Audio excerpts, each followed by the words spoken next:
I was going to read this revised safety alert for you all, but I know you've read it since you guys are early.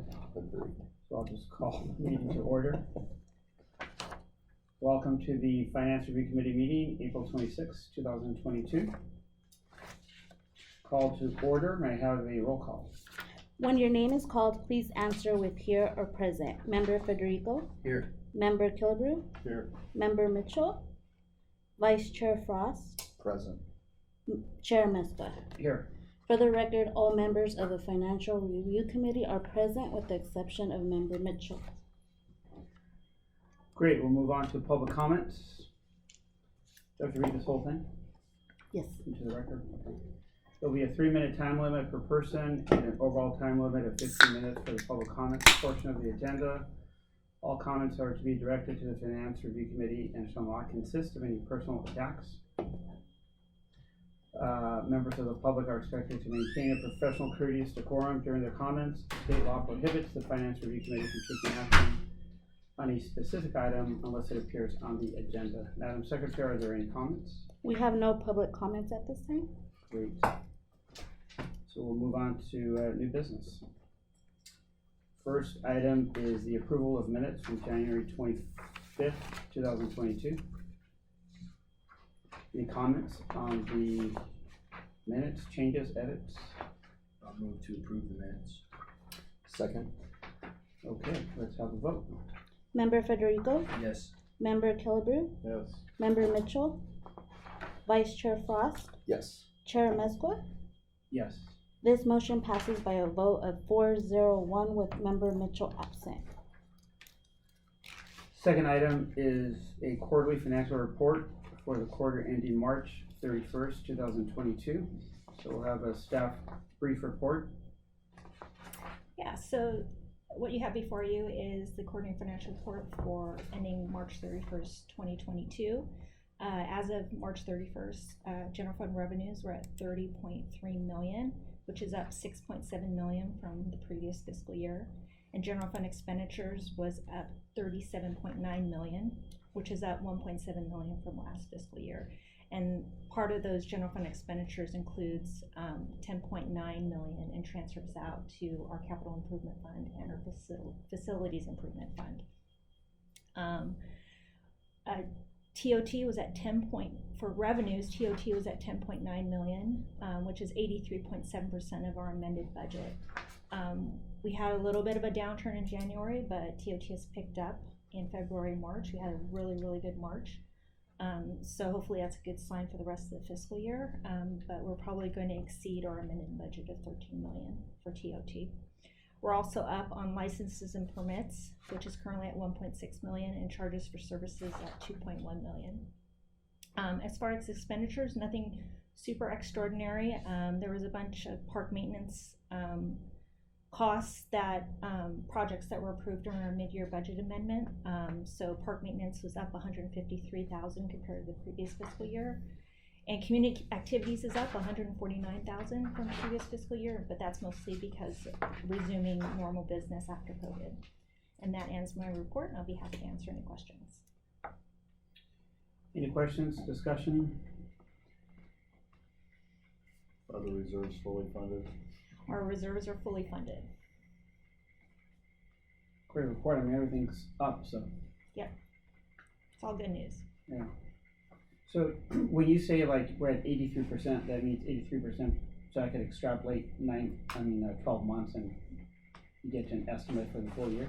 So our amended budget for TOT is $13 million, and we're at $10.9 million. So that's 10.9 is So 80. we were tracking it with 75, 3 quarters. Doesn't work that way. No, because that's through March. And you don't get any numbers. And you don't get it. Okay. Okay, I If, read it. if we did get it evenly, it would be at 75, Yes. because we're 3 quarters into our year. Yes. Right. Yes. But we don't, so the last quarter is probably our highest TOT. Second highest, and then the first quarter of the next year is, first quarter's highest, and the first and last quarters are the, okay. Exact 11. Yeah. Do we still provide the year-to-date from last year in comparison? I think, don't we? It should be as an attachment. I think that one's pretty neat, cause it shows, you know, relative to last We have year. both revenue and expense in the attachment. Yeah, the last two attachments. One In is section 2. Yeah, and one is, revenues and one is expenditures. Mhm. So, quick question, Yeah, Mr. Chair. please. Barring any unforeseen changes, end of next quarter, we feel like we're gonna run, I think you've been saying this every quarter, we will have greater revenues than expenditures, have a general fund unassigned balance. Yeah, I think at mid-year, we were estimating about 4.3 Yeah. unassigned fund balance. It'll probably be a little bit higher because revenues are coming in higher. Very cool. And is all the ARPA money, CARES Act, everything? No, we'll Does it get need our it? second tranche in July, but we'll be able to accrue it back to this fiscal year. Is that in here? No, we haven't received it. It's Oh, in our it's in the budget. budget. It's in the It is budget. in the budget. Okay, It'll get accrued in June, assuming we but get. it hasn't been allocated. Well, we're using it towards our public safety, Okay, yeah, for this fiscal year. so the first payment that you got last year, that's already been fully Yes. accounted for and Yes. used up and, cool. Any other comments, questions? So is this is not an action item, or it is? It is. Receive and file. Okay, yeah, it is. A recommendation to receive and file, so I call for motion. Motion. I'll make that. Okay, second, Second, we'll call for the vote. Member Federico, yes. Member Killigrew, Yes. Member Mitchell, Vice Chair Frost, Yes. Chair Mesqua. Yes, This motion passes by a vote of 4-0-1 with Member Mitchell absent. fantastic. So item number 3 is pension funding policy and section 115 investment strategy selection. So we'll ask for a staff report. Yes, before I start, I wanna call in to our rep at Vanguard, who's doing our investment management for Section 115 Trust. So he's in on the item. I'll go ahead and pass these out too. Thank you. Does Mike have one? Yeah, I Thank you, there you go.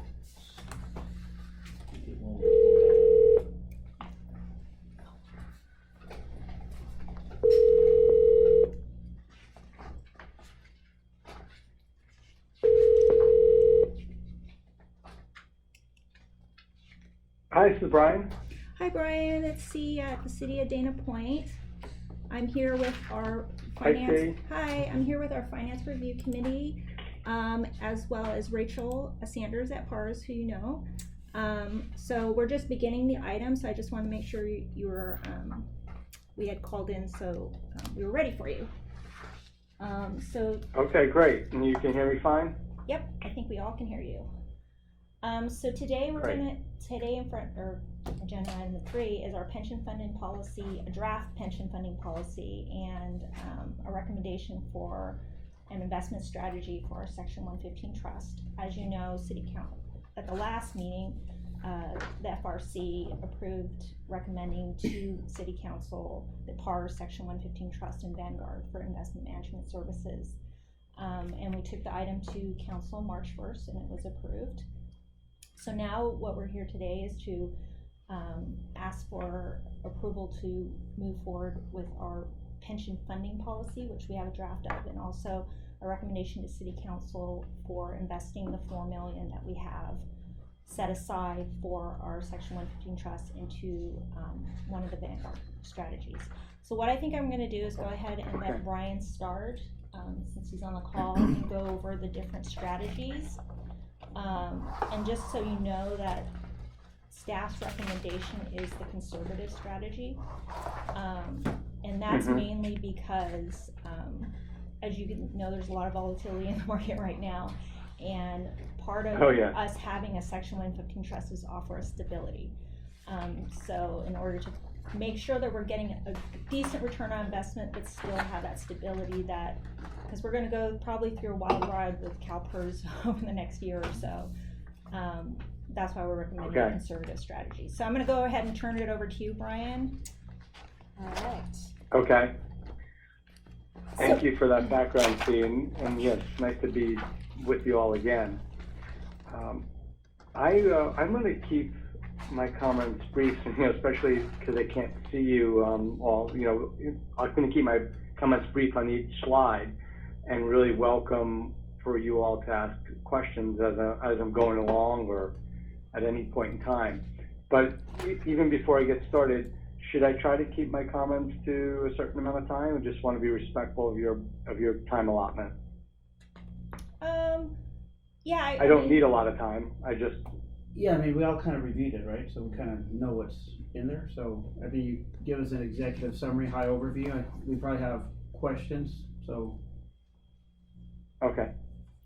All right. Very good. I appreciate that. So I'm going to start right on the page 8.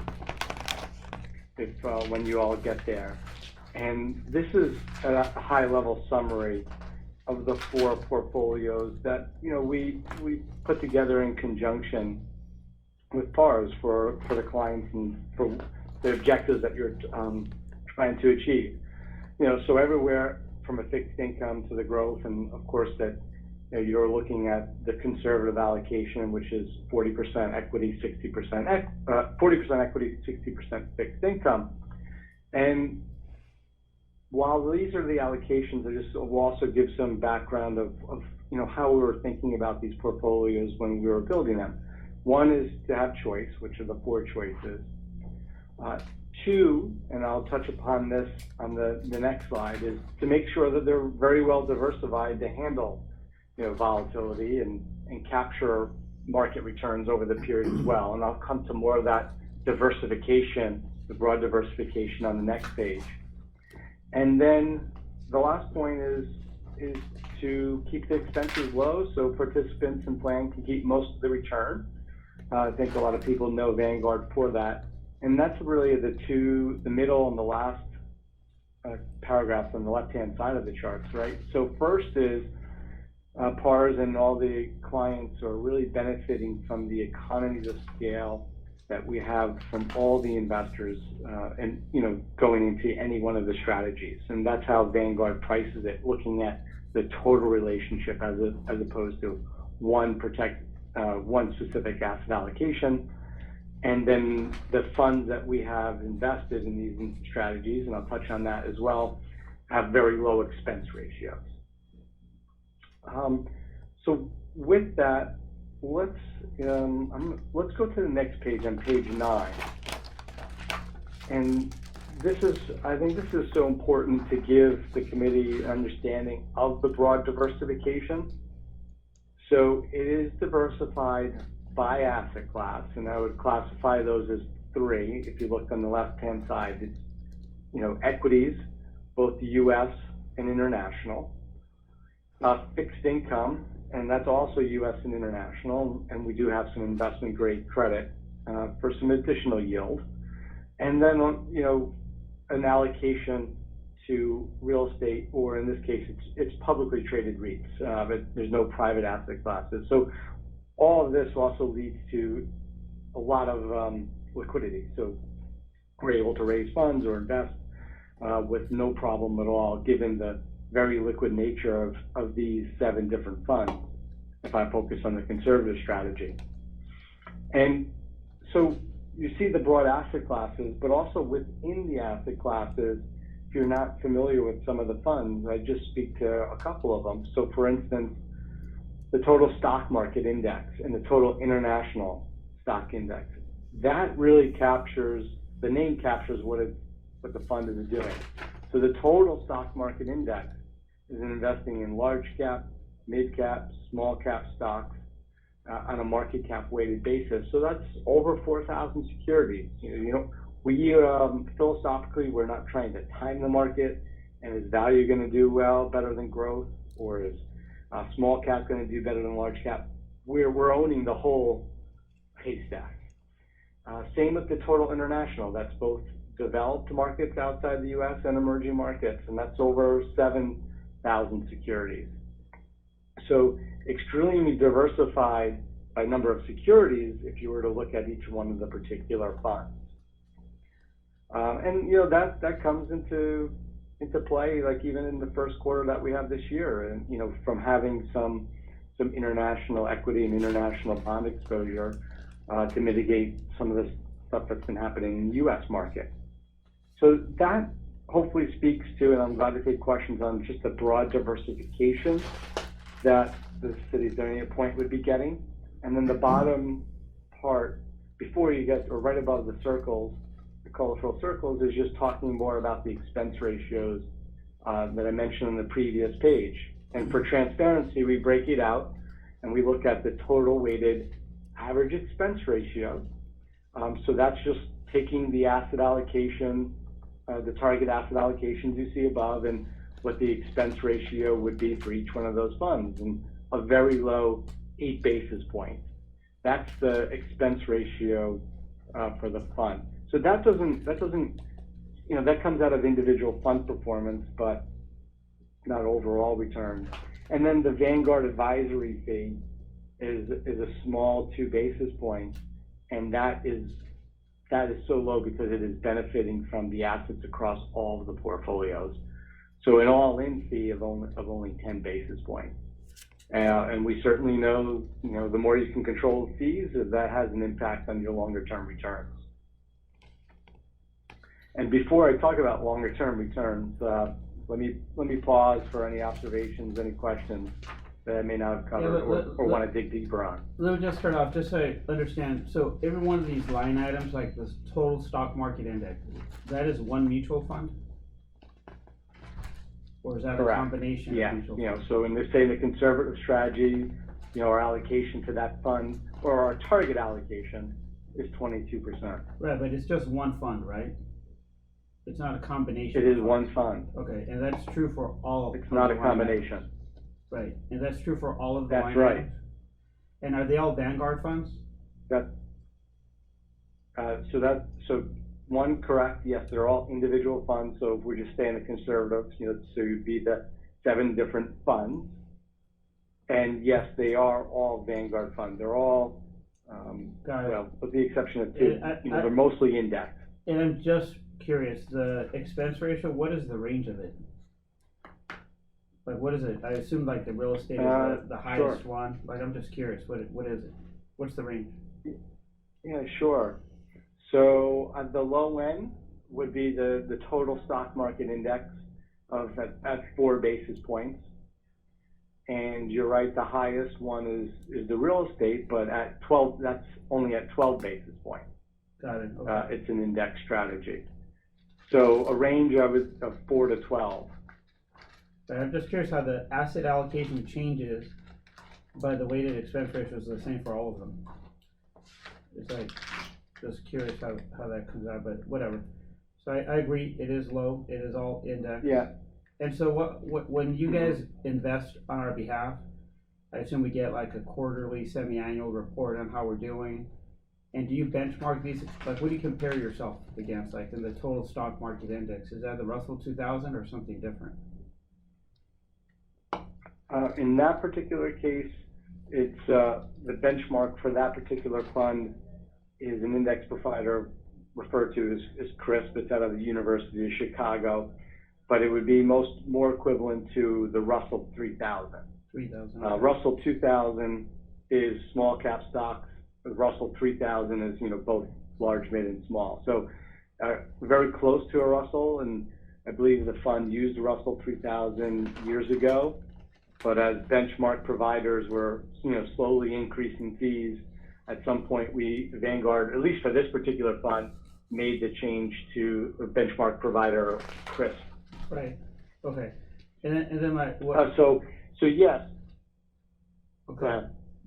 And then if we chose, like, I'm not saying we're gonna do this, but just thinking out loud, if we chose 50% conservative, 50% balanced, in essence, it's all linear, so we're 50-50 basically.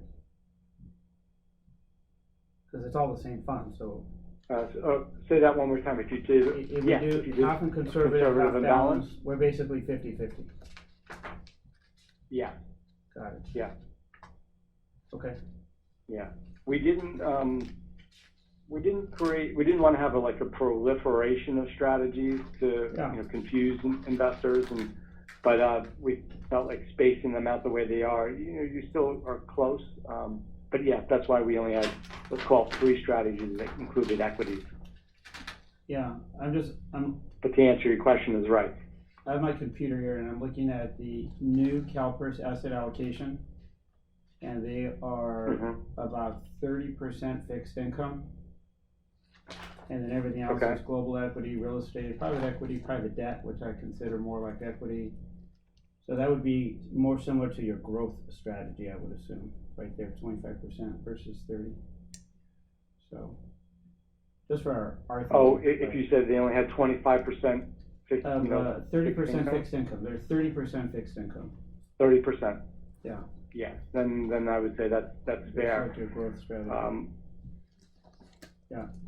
So we pick anything to the left of that one, would be more conservative than CalPERS. Okay, any Right. questions, comments from others? One question for me, the, expense ratio, we're probably only going to, maybe not, but we're probably only going to put money into this fund one time, right?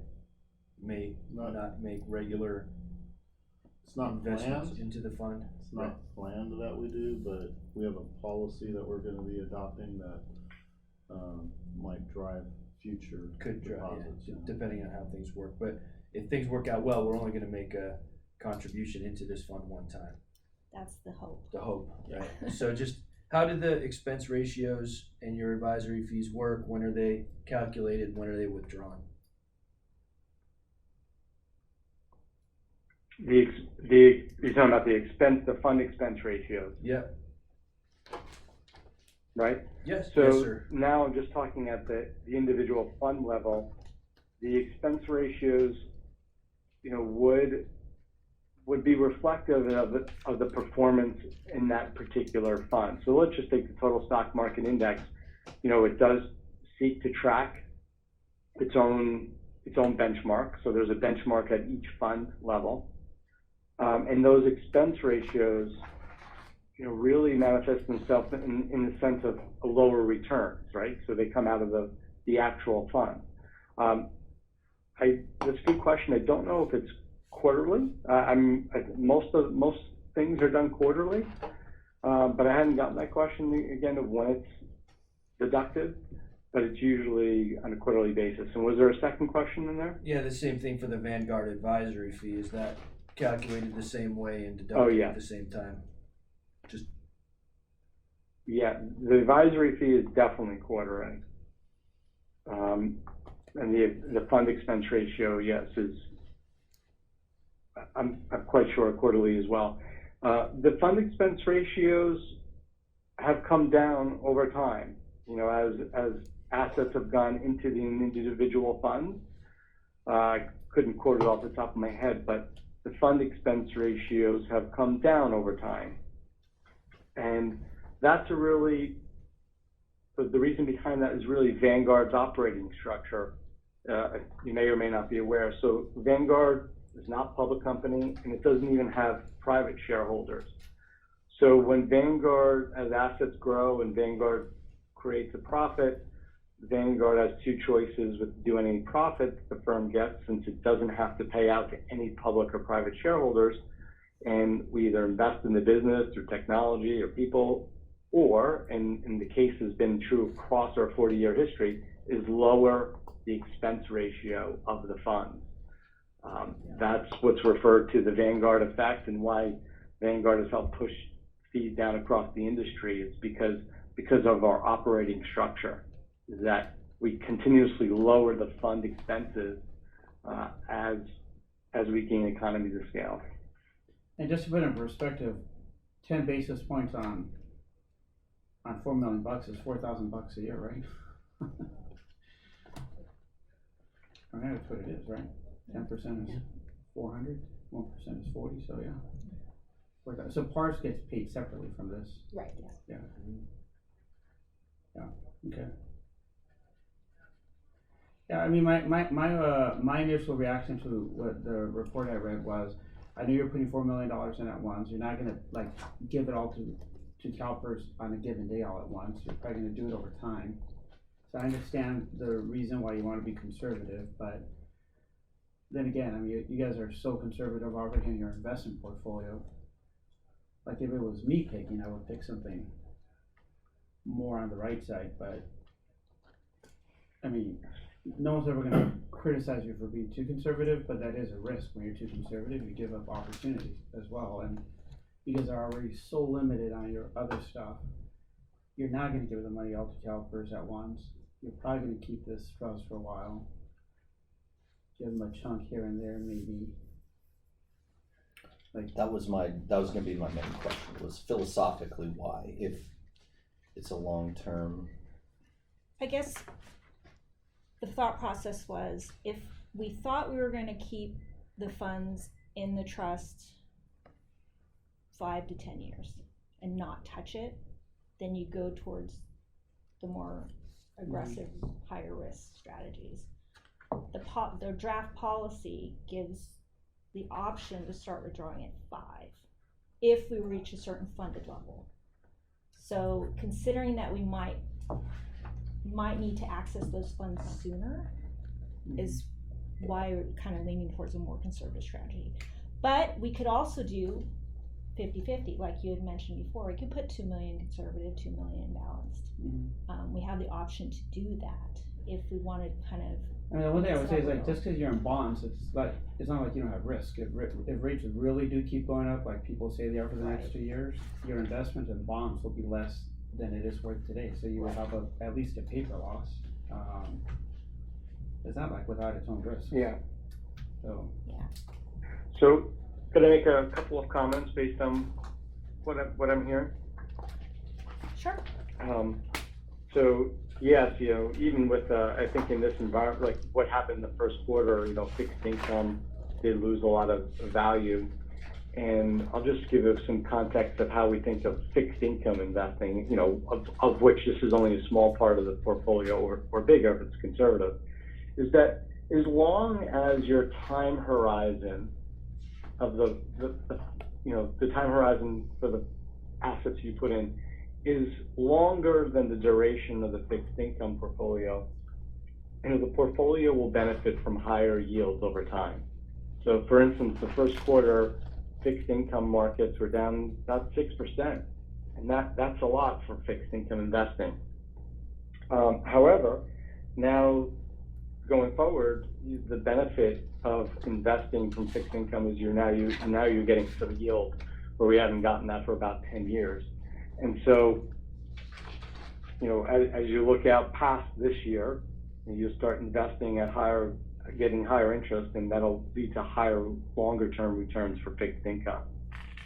So one way to think of it. And then, the other slides we included, and this may help your discussion, if you flip to the next page, page 10, what Vanguard does is, Vanguard's economics team, we develop our capital market forecast for all of the asset classes. And so, for instance, the asset classes here on this page 10. And we can do forecasts looking out 5 years on this page 10, but we also included a 10-year and a 30-year forecast. So we update this quarterly, and I would say these forecasts as of our 12/31 capital market assumptions, our 3/31 won't be out for another month or so. So if anything, these returns will be higher when we release our March 31st capital market assumption. So clearly here there's two things to focus on. One is the diamond is really the midpoint, the median expected return. So let's say the conservative portfolio. In a 5-year time horizon, we're expecting that this asset allocation would lead to a median return of 2.56%, but it's very important to be cognizant, of the distribution, because it's rarely right on the midpoint. So at the 25th percentile, you know, we feel comfortable it could be up to 4% or as low as 1.14. So that gives you a sense of what these numbers on the page are. And then you can see how that distribution gets wider as you assume more equity risk.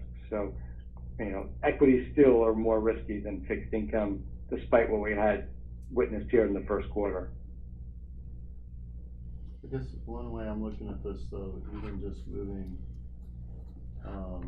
conservative to balanced, you know, 2 million of it, you're still talking about, I still think there's more downside. I look at it a little bit differently, that our investment strategy is ultra conservative, and what I'm trying to be without taking on too much risk is what we're doing now, not what am I gonna lose potentially between a conservative and a balanced portfolio. I'm looking at us earning, you know, 1.5% now versus 3. Should I risk it to go to 4? I think it's gonna be noise. The other thing is the longer play here isn't to eliminate necessarily our annual contributions through the end of the game, which is when we don't have an unfunded liability of PERS. It's to limit the top side of that curve, you know, to some manageable, more predictable number.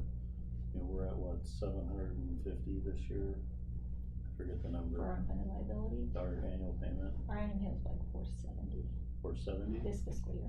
Okay. I think I was looking at it going to. Yeah, going forward, it's going up. Like in the long-term financial plan, looking to get it out, maybe looking at a $750,000 a year and a cap it at the top of the curve there. And that's when you start using the section 115 to take the top off of the increase in the annual payments.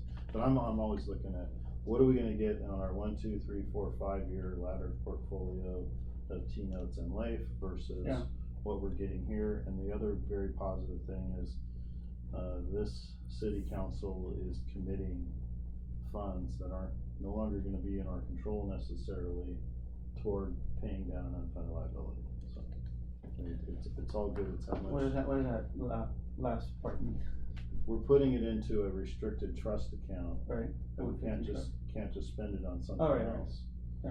And we can tackle an annual payment, but it's very limited. You can't just swipe the whole $4 million to cover something. I feel That would very be a good comfortable takeaway for the article, right? That's a good takeaway. Yeah. The mere fact that we're doing this is, says a lot about him, well, and the whole team, so that's good. Yeah, I mean, I would just say, my last thing I would say about this is, I think I would recommend anything that you guys want to do, because I think at the end of the day, you guys are gonna live with it. Like, we may not be here a year from now, but more than likely you guys will, as the staff, so you'll have to live with this decision longer than we will. But when I look at it, I think the one thing we haven't even talked about is like the portfolio. The timing of the investment is as important. So we put all roll $4 million from cash into this, and the market crashes, we're in a hole. It'll be a lot harder to dig out of it than if we had like done it over time.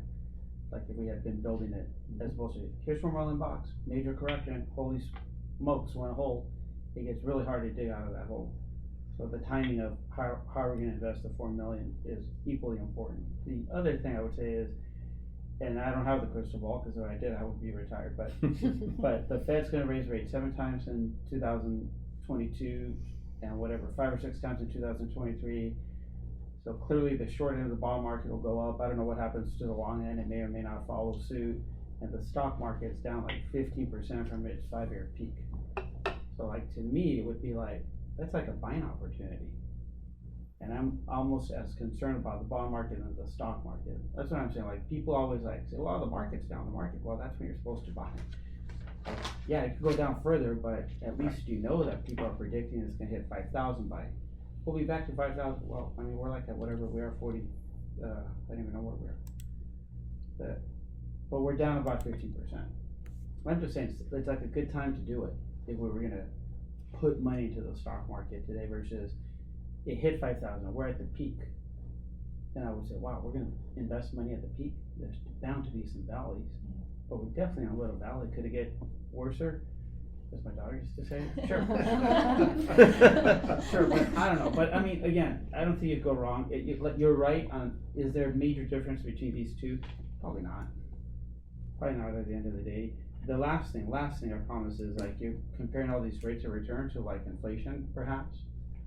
If you believe inflation is 2%, I mean, just take 2% out of here and that's what you get. So it's very little, but I'm good with the recommendation if you guys feel like it's well thought out, and I just read this 10 minutes ago. Yeah, I'm giving you guys so you guys have a much better thought process, I'm sure. I have a quick question for Mike and C. Assuming we hit our conservative returns, do you expect that we would still, although I suppose it's what CalPERS returns, you do expect us to start pulling some out to take the top off after 5 years, right? Or I guess it's too dependent on what CalPERS does? It's probably, guessing, 5 to 7 years. 5 to 7, okay, Yeah. okay. I was trying to figure out under what scenarios could we have a longer time frame, but that is too dependent Yeah, and on the our other draft stuff. policy kind of addresses that, and we'll go into that, and I can kind of show you some modeling I was doing, kind of saying what if CalPERS only makes 3%. I mean, a couple months ago they were still hoping for 3. Right now they're probably at negative returns right now. I'm hoping they pull it through to get a positive return by the end of the fiscal year. So a lot of it really depends on what happens on by June 30th, and how things are looking with the economy going forward, probably in the next 12 to 18 months. So right now, all we're really recommending is putting the money into the trust, picking a good strategy, adopting the policy, and then revisiting this